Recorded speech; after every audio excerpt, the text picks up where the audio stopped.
नारायणं सुरगुरुं जगदेकनाथं भक्तप्रियं सकललोकनमस्कृतं च त्रैगुण्यवज्जितमजं विभुमाद्यमीशं वन्दे भवग्नमवरासुरसिद्धवन्द्यं मूकोऽपि यत्प्रसादेन मुकुन्दशयनायते राजराजायते सिद्धहारायणपरमाश्रयापादमूलिपर्यन्तं गुरूणाम् आकृतिं स्मरेत् तेन विघ्नाः प्रणश्यन्ते सिद्ध्यन्ति मनोरथाः. ರಾಘವೇಂದ್ರ ತೀರ್ಥರ ವರ್ಧಂತಿ ಉತ್ಸವ ಏನಿದೆ ಅದು ನಾಡದ್ದು ಭಾನುವಾರ ದಿವಸ, ಶನಿವಾರ ನಾಳೆನೇ ಇದೆ. ಸಾಮಾನ್ಯವಾಗಿ ರಾಘವೇಂದ್ರ ತೀರ್ಥರ ಒಂದು ಬರುವಿಕೆ ಇದಲ್ಲ, ಅದರಿಂದ ನಮಗೆ ಪ್ರತಿಯೊಬ್ಬ ಜೀವನೂ ಕೂಡ ಅವರು ಗುರುತಿಸಿ ಅವನಲ್ಲಿರತಕ್ಕಂಥ ಭಕ್ತಿ ಏನಿದೆ ಅದನ್ನು ರಾಘವೇಂದ್ರ ತೀರ್ಥರ ಗುರುತಿಸಿ ಪರಮಾತ್ಮ ಇಚ್ಛಾ ಪಡತಕ್ಕಂಥದ್ದು ಯಾವುದು ಅಂತ ಹೇಳಿದರೆ ಕೇವಲ ಭಕ್ತಿಯನ್ನು ಮಾತ್ರ ಅಷ್ಟೇ ಹೊರತಾಗಿ ಬೇರೆ ನೀನು ಯಾವ ಸಂಪತ್ತನ್ನು ಅವರು ಇಚ್ಛಾ ಪಡೋದಿಲ್ಲ ಎಂಬುದನ್ನು ಸಾಬೀತು ಮಾಡಿದವರು ರಾಘವೇಂದ್ರ ತೀರ್ಥ. ಯಾಕೆಂದರೆ ರಾಘವೇಂದ್ರ ತೀರ್ಥರಿಗೆ ಇಂತಹ ಜ್ಞಾನ ಗುಣ ಎಲ್ಲ ಬಂದಿದ್ದು ಹೇಗೆ ಅಂತ ಕೇಳಿದರೆ ಅಪ್ಪಣ್ಣಾಚಾರ್ಯ ಹೇಳ್ತಾರೆ, ಶ್ರೀ ರಾಘವೇಂದ್ರೋ ಹರಿಪಾದ ಕಂಜ ನಿಷೇವನಾತ್ ಲಬ್ಧ ಸಮಸ್ತ ಸಂಪತ್ತು. ನನಗೇನೇನು ವೈಭವ ಇದೆ ಅದೆಲ್ಲ ವೈಭವ ಕೂಡ ಪರಮಾತ್ಮ ಮತ್ತು ವಾಯುದೇವರಿಂದ ಬಂದಿದ್ದು ಅಂತ ಹೇಳ್ತಾರೆ. ಶ್ರೀ ರಾಘವೇಂದ್ರ ಹರಿಪಾದ ಕಂಜ, ಕಂಜ ಅಂದರೆ ಕಮಲ, ಪಾದ ಕಮಲ ಏನಿದೆ ಅದರ ನಿಷೇವನ ಸೇವೆ ಮಾಡಿದ್ದಕ್ಕಾಗಿ ನಂಗೆ ಬಂದಿದ್ದು ಅಂತ ಹೇಳ್ತಾರೆ. ಸಾಮಾನ್ಯವಾಗಿ ಕೃಷ್ಣ ಪರಮಾತ್ಮನ ಒಂದು ಕಥೆ ನಾವು ಕೇಳ್ತಾ ಇದ್ದೀವಿ. ಆ ಕುಬ್ಜ ಇದ್ದಲ್ಲ, ಕುಬ್ಜ ಅಂತ ಗೊತ್ತಲ್ಲ, ಗಂಧ ಕೊಟ್ಟರು ನೋಡಿ ಕೃಷ್ಣ ಪರಮಾತ್ಮನಿಗೆ.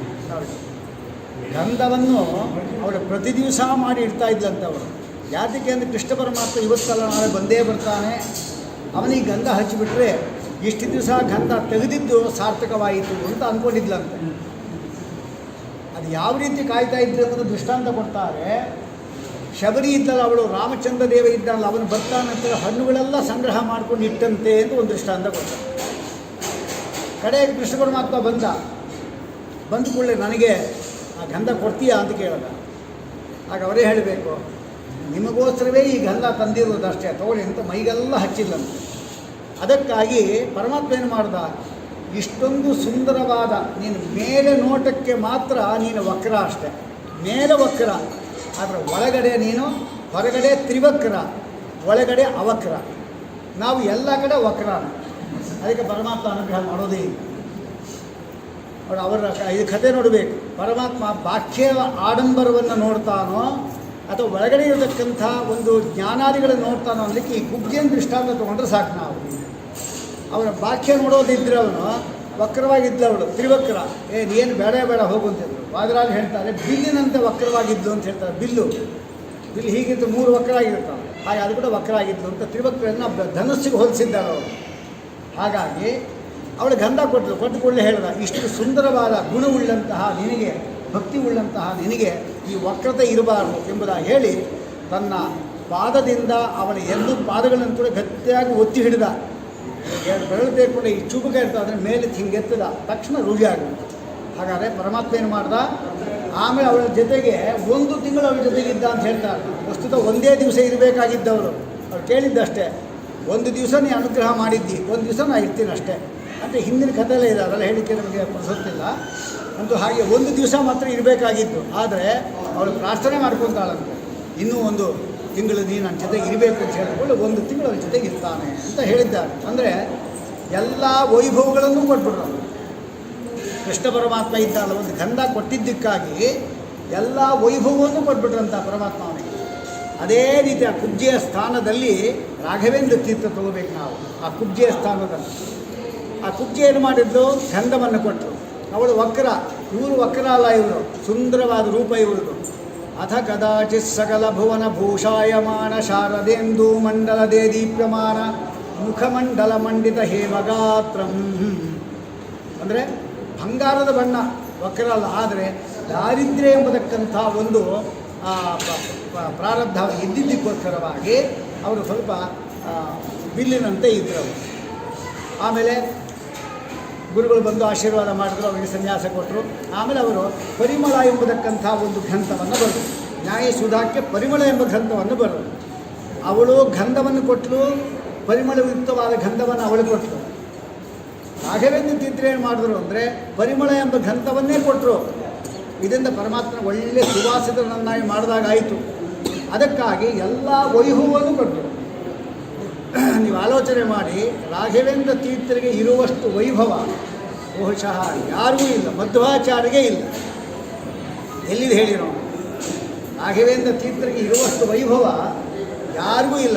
ಇಷ್ಟು ಜನ ಮೊದಲು ನಾವು ಸೇರ್ತೀವಿ. ನಾವು 7 ದಿವಸ, ವರ್ಷದ 9 ದಿವಸ ನಾವು ಮಾಡಬೇಕು ಮಧ್ವನಮಿಯನ್ನು, 3 ದಿವಸನ ಮಾಡಬೇಕು. ಎಲ್ಲ ಅವರ ಮಠದಲ್ಲಿ ಸ್ವಲ್ಪ ಯಥಾಶಕ್ತಿ ಮಾಡ್ಕೊಂಡು ಹೋಗ್ತಾರೆ. ಸತಿ ರಾಘವೇಂದ್ರ ಮಠದಲ್ಲಿ ಗುರುನೇ ಮಾಡೋಣ, ಮಧ್ವಾಚಾರದ ಆರಾಧನೆಗಳೇ ಇರೋದಿಲ್ಲ. ಆದರೆ ರಾಘವೇಂದ್ರ ತೀರ್ಥರ ಆರಾಧನೆ ಅಂದರೆ ಯಾವ ರೀತಿ ನೋಡ್ರಿ, ಆ 3 ದಿವಸ ಆರಾಧನೆ ಆಗುವಾಗ, ಆಗಸ್ಟ್ನಲ್ಲೇ ಬರುತ್ತಲ್ಲ, ಆ ಆರಾಧನೆ ಆಗುವಾಗ ಹಿಂದೆ ಒಂದು 4 ದಿವಸ, ಮುಂದೆ 4 ದಿವಸ, ಮಧ್ಯ 3 ದಿವಸ, ಒಟ್ಟು 10 ದಿವಸಗಳ ಕಾಲ ಒಂದು ಕಾರ್ಯಕ್ರಮ ಎಂಬತಕ್ಕಂಥದ್ದು ನಡೆಯುತ್ತೆ. ಅದು ರಾಘವೇಂದ್ರ ತೀರ್ಥರನ್ನು ವೈಭವಗೊಳಿಸಿತ್ತು. ಯಾವಾಗಲೂ ಹೇಳ್ತಾ ಇರ್ತೀನಿ ನಾನು, ರಾಘವೇಂದ್ರ ಬೆಂಗಳೂರಿನಲ್ಲಿ ಇರತಕ್ಕಂಥ ಒಂದು 350 ಮಠ, ಬೆಂಗಳೂರಿನಲ್ಲಿ ಇರತಕ್ಕಂಥ ರಾಘವೇಂದ್ರ ಮಠಗಳು 350 ಇನ್ನೂ ಜಾಸ್ತಿ ಇದೆ. ಆರಾಧನಾ ಕಾಲದಲ್ಲಿ ಒಂದು ದಿವಸಕ್ಕೆ 5 ಜನ ಪಂಡಿತರು ಬೇಕು ಅಂತ ಆದರೆ ಒಂದು ಮಠಕ್ಕೆ 15 ಜನ ಬೇಕು. ಒಂದು ಮಠಕ್ಕೆ 15 ಜನ ಬೇಕು. 15 × 350 ಎಷ್ಟಾಯಿತು? 3500 ಜನಕ್ಕಿಂತ ಜಾಸ್ತಿ ಆಯಿತು. ಅಷ್ಟು ಜನಕ್ಕೆ 3 ದಿವಸದಲ್ಲಿ ಪಂಚಪಕ್ಷ ಪರಮಾನ್ನ ಸಹಿತವಾದಕ್ಕಂಥ ಭೋಜನಾದಿಗಳನ್ನು ಬ್ರಾಹ್ಮಣರು ಕೈ ತುಂಬ ದಕ್ಷಿಣೆ ಕೊಟ್ಟು ಹೊಟ್ಟೆ ತುಂಬ ಊಟ ಹಾಕಿ ಕಳಿಸ್ಕೊಡ್ತಾರೆ ಅಂದರೆ ಈ ವೈಭವ ಯಾರಿಗಿದೆ ಹೇಳೋಣ? ಅಂದರೆ ಅಂತಹ ವೈಭವ ಬರಲಿಕ್ಕೆ ಕಾರಣ ಏನಂದರೆ ಅವರ ಕಷ್ಟದಲ್ಲಿ ಇದ್ದಾಗಲೂ ಕೂಡ ಆ ಪರಮಾತ್ಮನನ್ನು ಉಪಾಸನೆ ಮಾಡಿದ್ದೊಂದು, ವ್ಯಾಸರಾಜರಾಗಿರುವಾಗ ಸ್ತೋತ್ರ ಮಾಡಿದ್ದು, ಉಪಾಸನೆ ಮಾಡಿದ್ದು.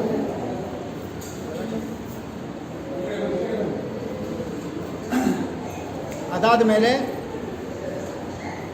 ಇನ್ನೊಂದು ಮುಖ್ಯವಾಗಿ ಅಂದರೆ ಬಾಕ್ಲೀಕರಾಜರಾಗಿರತಕ್ಕಂಥ ಸಂದರ್ಭದಲ್ಲಿ ಆ ಕೃಷ್ಣ ಪರಮಾತ್ಮನನ್ನು ಉಪಾಸನೆ ಮಾಡಿದ್ದು. ಪ್ರಹ್ಲಾದರಾಜರಾಗಿರುವ ಕಾಲದಲ್ಲಿ ಅವರು ನರಸಿಂಹದೇವರನ್ನು ಉಪಾಸನೆ ಮಾಡಿ ಅವರ ಅಭಯ ಹಸ್ತವನ್ನು ಅವರ ತಲೆ ಮೇಲೆ ಇಟ್ಕೊಂಡಿದ್ರು.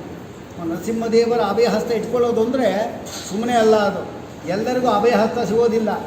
ಎಲ್ಲ ಎಷ್ಟೋ ಮತಗಳು ಇದೆ ನೋಡಿ, ಕರ್ನಾಟಕದಲ್ಲಿ ಮತಗಳಲ್ಲಿ ಇದಲ್ಲ, ಅದು ಅಭಯ ಹಸ್ತ ತಲೆ ಮೇಲೆ ಇಟ್ಕೊಂಡು ಕೂಗ್ತಾ ಇರುತ್ತೆ.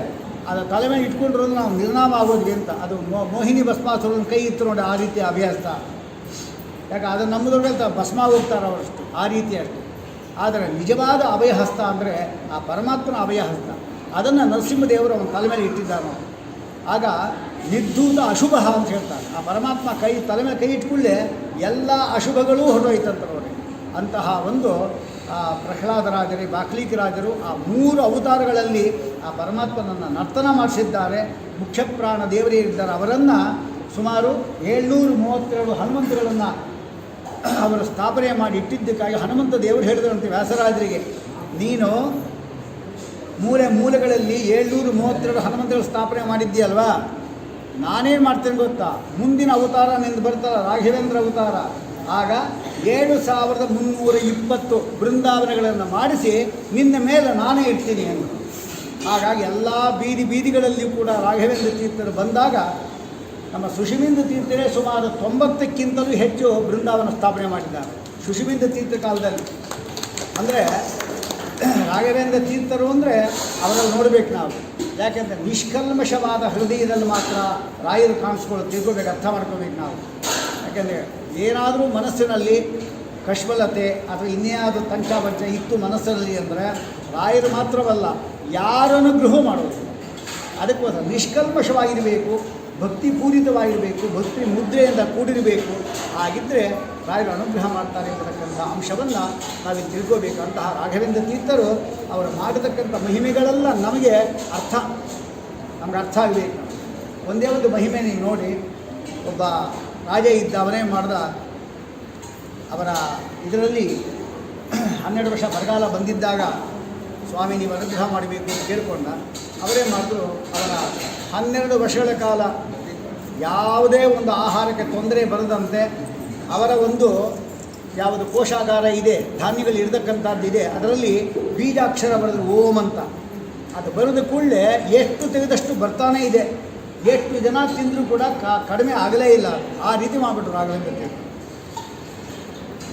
ಯಾವುದೋ ಒಂದು ಕಾಣಿಕೆ ಕೊಡಬೇಕಲ್ಲ ಅಂಥೇಳಿ ಒಂದು ಅಮೂಲ್ಯವಾದ ರತ್ನ ಆಭರಣವನ್ನು ಮಾಡಿದ ಸ್ವಾಮಿ, ನೀವು ಈ ರೀತಿ 12 ವರ್ಷ ನಮ್ಮನ್ನು ಊಟ ತಿಂಡಿ ಕೊಟ್ಟು ಕಾಪಾಡಿದ್ದಕ್ಕೋಸ್ಕರವಾಗಿ ನಿಮಗೆ ಕೃತಜ್ಞತೆಯನ್ನು ಸಲ್ಲಿಸಲಿಕ್ಕಾಗಿ ಮಾತ್ರ ಈ ಒಂದು ಆಹಾರವನ್ನು ನೀವು ಕೊಡ್ತಾ ಇದ್ದೀನಿ, ಕೊಡಪ್ಪ ಅಂತ ಇಸ್ಕೊಂಡು. ಅಷ್ಟರಲ್ಲಿ ಅವರು ಯಾರೋ ಹೋಮ ಮಾಡುವಾಗ ಪೂರ್ಣಾಹುತಿಗೋಸ್ಕರ ಕೂತಿದ್ದರು ಆಯುರು. ಅದನ್ನು ತೆಗೆದು ಸೀದಾ ಅಗ್ನಿ ಹಾಕಿ. ಅವನು ಏನು ಅನ್ಕೋಬೇಕು ಹೇಳಿ, ಅವನಿದ್ದ ಹಾಕಲಿಲ್ಲ, ಅವನು ಹೋದ ಮೇಲೆ ಅಗ್ನಿ ಹಾಕಬೇಕು. ಪೂರ್ಣಾಹುತಿ ಅಲ್ವಾ, ಸರಿ ಅದು ಕೂಡ ಹಾಕ್ಬೋದು. ಪೂರ್ಣಾಹುತಿಗೆ ಅದನ್ನು ಪೂರ್ಣಾಹುತಿ ಮಾಡಾಕ್ತಾರೆ. ಅವರಿಗೆ ಕರ್ಣಿಕೆ ಅವನಿಗೆ ಗೊತ್ತಾಯಿತು. ರಾಘವೇಂದ್ರ ತೀರ್ಥರು ನಾನು ಕಷ್ಟಪಟ್ಟು ಅದರ ಮಾಡಿಸ್ಕೊಟ್ಟಿರ್ತಕ್ಕಂಥ ಆಹಾರವನ್ನು ಬೆಂಕಿ ಹಾಕಿದ್ದಾರೆ ಅಂತ ಗೊತ್ತಾಯಿತು. ಈಗ ಅವನ್ನ ಆಕ್ಷೇಪ ಮಾಡೋ ಧೈರ್ಯ ಯಾರಿಗಿದೆ? ರಾಘವೇಂದ್ರ ತೀರ್ಥನ ಆಕ್ಷೇಪ ಮಾಡೋ ಧೈರ್ಯ ಯಾರಿಗಿದೆ? ಅದಕ್ಕೆ ಅವನು ಬಂದು ಹೇಳ್ದ, ಸ್ವಾಮಿ ಅಂಥದ್ದೇ ಇನ್ನೊಂದು ಸ್ಥಳ ಮಾಡಿಸ್ಬೇಕಾಗಿದೆ, ಅದಕ್ಕೆ ಒಂದು ಸ್ವಲ್ಪ 1-2 ದಿವಸ ಕಾಲ ಮಟ್ಟಿಗೆ ಆ ಆಹಾರ ಕೊಟ್ಟಿದ್ದರೆ ನಮಗೆ ಸಂತೋಷ ಆಗುತ್ತೆ, ಕೊಡಿ ಅಂತ ಕೇಳಿದ್ರು. ಅಂದರೆ ಅವ್ರಿಗೇನರ್ಥ, ಅದು ತೆಗೊಳ್ಳಿಕ್ಕೆ ಆಗೋದಿಲ್ಲ. ಆಮೇಲೆ ಅವರಿಗೆ ಏನು ಹೇಳ್ತಾರೆ ಇದೆಲ್ಲ ಗೊತ್ತಾಗುತ್ತೆ ಅಂತ ಅವನು ಏನು ಉಪಾಯ ಮಾಡಿಕೊಂಡ. ಹೌದಾ ಬಾ ಅಂತ ಹೇಳಿದ್ರು. ಯಾವ ಅಗ್ನಿಕುಂಡದಲ್ಲಿ ಅವರು ಹಾಕಿದ್ರು ಅದೇ ಅಗ್ನಿಕುಂಡದಲ್ಲಿ ಪುನಃ ಅಗ್ನಿ ಉರಿತಾನೇ ಇತ್ತು. ತಕ್ಷಣ ತಮ್ಮ ಕೈಯನ್ನು ತೆಗೆದು ಹಿಂಗೆ ಹಾಕಿದ್ರು, ಆ ಸರವನ್ನು ತೆಗೆದ್ರು. ಮೊದಲು ಹಾಕಿತ್ತಲ್ಲ ಸರ ಇತ್ತಲ್ಲ ಅವನು ಕೊಟ್ಟಾಗ, ಅದಕ್ಕಿಂತಲೂ ಕೂಡ ಜಾಜ್ವಲ್ಯಮಾನವಾಗಿ ಪ್ರಕಾಶಮಾನವಾಗತಕ್ಕಂಥ ಆಹಾರವನ್ನು ತಗೊಳ್ಳೋಕೆ ನೀವು ಕೊಟ್ಟಿದ್ದಕ್ಕಿಂತ ಅದ್ಭುತವಾಗಿ ತಗೊಂಡು ಕೊಟ್ಟರು. ಅದನ್ನು ಅವನು ನಾಚಿಕೆ ಆಯಿತು, ಸ್ವಾಮಿ ನೀವು ಪರೀಕ್ಷೆ ಮಾಡಲಿಕ್ಕೋಸ್ಕರ ಬಂದೆ, ತಪ್ಪಾಯಿತು, ಕ್ಷಮಿಸಿ ಅಂತ ಕೇಳಿದ್ರೆ ಸರಿ ಅನುಗ್ರಹ ಆಯಿತು. ಇದು ನಮ್ಮ ಕಥೆ ಇರೋದು. ಈ ಕಥೆಯಿಂದ ನಾವೇನು ತಗೋಬೇಕು ನಾವು ಅಂದರೆ, ಅವರೇ ಹಾಗೆ ಅಜ್ಞಾಂತರ್ಗತನಾದ ಪರಶುರಾಮ ದೇವರೇನಿದ್ದಾರೆ ಅವರಿಗೆ ಅರ್ಪಣೆ ಮಾಡಿರ್ತಕ್ಕಂಥ ಆಹಾರವನ್ನು ಹಾಗೆ ಕೈ ಹಾಕಿ ತೆಗೆದುಕೊಟ್ರು ಅಂತಾಯಿತು. ನಮಗೆಲ್ಲ ಶಾಸ್ತ್ರಗಳು ಎಂಬುದಕ್ಕಂಥದ್ದು ಅಗ್ನಿಯಂತೆ ಅದು ಯಾವತ್ತೂ ಕೂಡ ಉಜ್ವಲವಾಗಿರುತ್ತೆ. ನಮ್ಮ ಶಾಸ್ತ್ರಗಳು ಟೀಕಾರಾಯರ ನ್ಯಾಯಸುಧ ಆಗಿರ್ಬೋದು, ರಾಘವೇಂದ್ರ ತೀರ್ಥರು ತಾವು ಬರೆದಿರ್ತಕ್ಕಂಥ ಟೀಕಾರಾಯರ ಗ್ರಂಥಗಳಲ್ಲಿ 19 ಗ್ರಂಥಗಳಿಗೆ ಅವರು ವ್ಯಾಖ್ಯಾನ ಬರೆದಿದ್ದಾರೆ. ಒಟ್ಟುದ 21 ಗ್ರಂಥಗಳಿರೋದು ಟೀಕಾರಾಯರು. ಆ 21ರಲ್ಲಿ 3 ಸ್ವತಂತ್ರ ಗ್ರಂಥ, ಅದರಲ್ಲಿ ಪ್ರಮಾಣ ಪದ್ಧತಿ ಮತ್ತು ವಾದಾವಲಿಗೆ ಅವರು ವ್ಯಾಖ್ಯಾನ ಬರೆದಿದ್ದಾರೆ. ಭಾವದೀಪ ಅಂತ ಬರೆದಿದ್ದಾರೆ ರಾಘವೇಂದ್ರ ತೀರ್ಥರು. ಉಳಿದ 18 ಗ್ರಂಥಗಳಲ್ಲಿ 17 ಗ್ರಂಥಕ್ಕೆ ಅವರು ವ್ಯಾಖ್ಯಾನ ಬರೆದಿದ್ದಾರೆ, ಅಂದರೆ ಟೀಕೆ ಬರೆದಿದ್ದಾರೆ. ಆ ಟೀಕೆಗೆ ಟಿಪ್ಪಣಿ ಬರೆದಿದ್ದಾರೆ. ಒಟ್ಟು 19 ಗ್ರಂಥಗಳಿಗೆ ಅವರು ವ್ಯಾಖ್ಯಾನ ಬರೆದಿದ್ದಾರೆ. ಈ 19 ಗ್ರಂಥಗಳ ವ್ಯಾಖ್ಯಾನ ಏನದು ಅಂತ ಹೇಳಿದ್ರೆ, ಅಗ್ನಿಯಲ್ಲಿ ಯಾವ ರೀತಿ ಅವರು ಆ ಹಾರವನ್ನು ತೆಗೆದು ಮೊದಲಿಗಿಂತಲೂ ಕೂಡ ಅತಿ ಉತ್ಕೃಷ್ಟವಾಗಿರುವಂತೆ ಪರಶುರಾಮ ದೇವರ ಸನ್ನಿಧಾನ ಇರುವಂತೆ ಮಾಡಿದರು. ಹಾಗೆ ಈ ಗ್ರಂಥಗಳು ಎಂಬುದಕ್ಕಂಥ ದೊಡ್ಡ ಅಗ್ನಿಕುಂಡ, ಅದರಲ್ಲಿ ತಮ್ಮ ವ್ಯಾಖ್ಯಾನ ಎಂಬುದಕ್ಕಂಥ ಒಂದು ಬಂಗಾರದಿಂದ ತೆಗೆದು ಮೊದಲಿಗಿಂತಲೂ ಕೂಡ ಉಜ್ವಲವಾಗುವಂತೆ ಮಾಡಿ, ಅರ್ಥ ಆಗುವಂತೆ ಮಾಡಿ ಆ ಪರಮಾತ್ಮ ನಮ್ಗೆ ಕೊಟ್ಟವರು. ಹಾಗಾದರೆ ಬಂಗಾರವನ್ನು ಕೊಟ್ಟಂತೆ ಬಂಗಾರಕ್ಕೆ ದೇವತೆ ಯಾರು? ಪರಮಾತ್ಮನೇ. ಇನ್ಯಾರು? ಲಕ್ಷ್ಮೀದೇವಿ ಆಮೇಲೆ, ಮೊದಲು ದೇವತೆ ಪರಮಾತ್ಮ. ಆ ಪರಮಾತ್ಮನನ್ನು ಶಾಸ್ತ್ರಗಳಿಂದ ತೆಗೆದುಕೊಡ್ತಾರೆ ಅಂತಾಯಿತು ನಮಗೆ. ಅಗ್ನಿಯಿಂದ ಶಾಸ್ತ್ರಗಳಲ್ಲಿ ಅಗ್ನಿಯಂತೆ, ಅಲ್ಲಿ ಪರಮಾತ್ಮ ನಮಗೆ ಕಾಣಿಸ್ತಾ ಇಲ್ಲ ನಮಗೆ. ಆದರೆ ಇವರೇನು ಮಾಡಬೇಕು ಅಂದರೆ, ರಾಘವೇಂದ್ರ ತೀರ್ಥರು ತೆಗೆದುಕೊಟ್ಟಂತೆ ಅವರ ಗ್ರಂಥಗಳ ಟೀಕೆ ಟಿಪ್ಪಣಿಗಳನ್ನು ಬರೆದು ಅವರು ನಮಗೆ ಅದನ್ನು ಕೊಡಬೇಕು ಎಂಬುದಕ್ಕಂಥ ತಾತ್ಪರ್ಯ ಅದಿದೆ. ಹೀಗಾಗಿ ಪ್ರತಿಯೊಬ್ಬರಿಗೂ ಕೂಡ ಅನುಗ್ರಹ ಮಾಡತಕ್ಕಂಥ ಒಂದು ದಿವ್ಯವಾದ ಸ್ವರೂಪ ಅಂತ ಹೇಳಿದ್ರೆ ರಾಘವೇಂದ್ರ. ಅದಕ್ಕೆ ಭವ್ಯ ಸ್ವರೂಪ ಭವದುಃಖ ತೂಲ ಸಂಘಾಗ್ನಿ ತೇರಿಯ ಸುಗಧೀರಶಾಲಿ ಸಮಸ್ತ ದುಷ್ಟಗ್ರಹ ನಿಗ್ರಹ. ಎಲ್ಲ ದುಷ್ಟಗ್ರಹಗಳು ಕೂಡ, ಗ್ರಹಗಳು ಯಾವುದು ದುಷ್ಟ ಇಲ್ಲೇ ಇಲ್ಲ. ನೀವೇನೋ ಪಾಪ ಮಾಡಿಬಿಟ್ಟು ಅವರ ಕ್ರೂ ಆಗಿರಬಾರ್ದು ಒಂದು ಗತಿಯನ್ನು ಹೇಳಿರೋನು. ಈ ಶನಿ ಏನು ಮಾಡ್ತಾನೆ, ಅವನು ಪಂಚಮದಲ್ಲಿ ಬರ್ತಾನೆ, ಪಂಚಮಾರಿಷ್ಟ ಅಂತ ಹೆಸರು. ಅಷ್ಟಮದಲ್ಲಿ ಬರ್ತಾನೆ, ಅಷ್ಟಮ ಶನಿ ಅಂತ ಹೆಸರು. ಚಂದ್ರ ಇರತಕ್ಕಂಥ ಹಿಂದಿನ ಮುಂದಿನ ಮನೆಗಳಿಗೆ ಬರ್ತಾನೆ, ಅದಕ್ಕೆ 7.5 ಅಂತ ಹೆಸರು. ಹೀಗೆ ಇದೆಲ್ಲ ಬರೋದು ಯಾಕೆ ಅಂದರೆ, ಇಲ್ಲದೇ ಈ ಮಿನಿಸ್ಟ್ರುಗಳಿದ್ದಾರೆ ನೋಡ್ರಿ, ಅವರು ಬಿಡ್ತಾರೆ ನಮ್ಮನ್ನೆಲ್ಲ ಜನರನ್ನು. ಆಗಾಗ ಅವರು ಮಟ್ಟ ಹಾಕ್ತಾ ಇದ್ದೀವಿ, ಎಲ್ಲ ಬಾಯಿ ಮುಚ್ಚಿ ಕೂತಿದ್ದಾರೆ ನೋಡಿ. ಎಲ್ಲರೂ ಕೂಡ ಎಷ್ಟು ಗಲಾಟೆ ಮಾಡ್ತಾ ಇದ್ದೀರಿ ಇಲ್ಲಿ, ಒಬ್ಬರಿಲ್ಲ, ಎಲ್ಲ ಶನಿಕಾಟಗಳು ಅವ್ರಿಗೀಗ. ಹಾಗೆ ಆಗಾಗ ಗ್ರಹಗಳು ಬಂದು ಅವರು ಮಾಡತಕ್ಕಂಥ ತಪ್ಪಿಗೆ ಸರಿಯಾದ ಶಿಕ್ಷೆ ಕೊಟ್ಟು ಇನ್ನು ಮುಂದೆ ಹಿಂಗೆ ಮಾಡಬಾರ್ದು ಅಂತಕ್ಕಂಥ ಬುದ್ಧಿ ಕೊಡ್ತಾರೆ. ಇಲ್ಲದೇ ನಮ್ಮ ಮಿನಿಸ್ಟ್ರು ಜೈಲಿಗೆ ಹೋಗಲ್ಲ, ಅವನಿಗೆ ಹಿಡಿಯೋರು ಯಾರು ಹೇಳಿ ನೋಡಿ, ಅವ್ನು ಹಿಡಿಯೋರು ಯಾರಿದ್ದರು? ಯಾರು ನೋಡಿ, ಎಲ್ಲ ಗಪ್ ಚಿಪ್ ಆಗೋದು. ಯಾಕೆ? ಎಲ್ಲ ಗ್ರಹಗಳು ಅವರೆಲ್ಲ ಕ್ರೂರವಾಗಿಲ್ಲ ಅಂದರೆ ನಮಗೆ ಬಿಡೋದೇ ಇಲ್ಲ. ಅವರು ಹಂಗೆ ಮಾಡ್ತಾಯಿದ್ರು, ಮಟ್ಟ ಹಾಕಲಿಕ್ಕೋಸ್ಕರ ಮಾಡ್ತಾ ಇದ್ದಾರೆ. ಹಾಗೆ ಇವರು ರಾಘವೇಂದ್ರ ತೀರ್ಥನ ಹಿಡಿದ್ರೆ ಅಂತಹ ದುಷ್ಟಗ್ರಹಗಳಿಂದ ಬರಬಹುದಾದ ಅನಿಷ್ಟಗಳೆಲ್ಲವನ್ನೂ ಕೂಡ ಪರಿಹಾರ ಮಾಡಿ, ಕಷ್ಟವನ್ನು ಪರಿಹಾರ ಮಾಡಿಸಿ ಇಷ್ಟವನ್ನು ಕೊಡತಕ್ಕಂಥ ರಾಘವೇಂದ್ರ ತೀರ್ಥರ ಆರಾಧನೆಯಲ್ಲಿ ನಾವೆಲ್ಲ ಪಾಲ್ಗೊಂಡಿದ್ದೇವೆ. ಪರಮ ಪೂಜ್ಯ